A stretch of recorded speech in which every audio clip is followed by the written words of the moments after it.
আগের ভিডিওটাতে যেমনটা দেখালাম যে আমরা লাঞ্চের জন্য এদিক ওদিক ঘুরে বেড়াচ্ছিলাম, কিন্তু এই জলের মধ্যে কোথায় যাব সেটা আর বুঝতে পারছিলাম না। তো অবশেষে একটা জায়গা খুঁজে পেয়েছি এখানে কাছাকাছির মধ্যে, এই যে তন্দুর হাউস। তো এখন এখানে যাওয়া ছাড়া আর কোনো অপশন নেই, কারণ যেখানেই যাচ্ছি চারিপাশে জল ভর্তি হয়ে আছে। তো আমাকে এখানে ভেতর পর্যন্ত নামিয়ে দিল যাতে আমার ড্রেস বা আমি যাতে ভিজে না যাই। ওই যে বলছিলাম না, আমার এই জলে পা পড়লেই পাটা খুব ইচিং হচ্ছিল। আর এদিকে দেখি আমাকে নামিয়ে দিয়ে বাই করে দিয়ে চলে যাচ্ছে। ও না না, আবার গাড়িটা রেখে সাইডে এলো। আমি তো ভাবলাম আমাকে হয়তো এখানে ছেড়ে দিয়ে চলে যাবে, আমি ঘরে যাব কি করে। বাইরে যেহেতু জল, তো চারিদিকে এত কাদা কিচকিচ করছে, আমার সিরিয়াসলি বলছি এমন হচ্ছিল যে আমি কি বলবো। কিন্তু এদিকে তো পেটে খিদে কোনো অপশনও নেই। তো ওপরে চলে এলাম আর এদিকে একটু পড়াশোনা করে নিচ্ছিলাম, কারণ একটু পরে ওয়েটাররা এলে তো আমাকে মুখস্থ বলতে হবে, সেই জন্য ভালোভাবে আমি মনে করে নিচ্ছিলাম।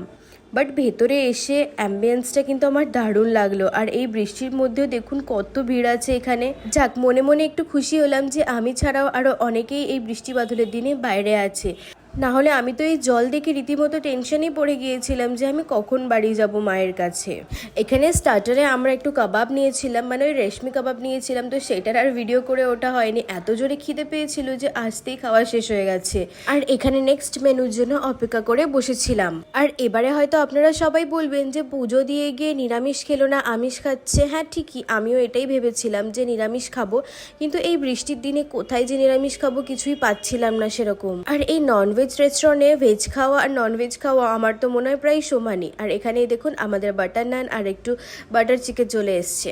ওইটাকে শেষ করে এখানে একটা বিরিয়ানিও নিয়ে নিয়েছিলাম, কিন্তু আমরা এত খাচ্ছিলাম কি করে সেটাই বুঝতে পারছিলাম না।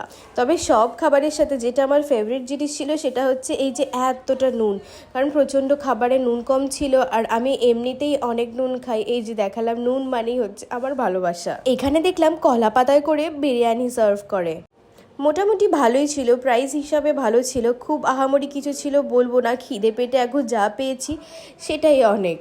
আর এখানে মৌরি আর মিছরি খেয়ে আজকের লাঞ্চটা আমরা শেষ করলাম। আর ততক্ষণে বাইরে বেরিয়ে দেখি হালকা হালকা রোদ উঠছে, বিকাল তখন 5টা বাজে। এখন আর রোদ উঠে কী হবে বলুন তো।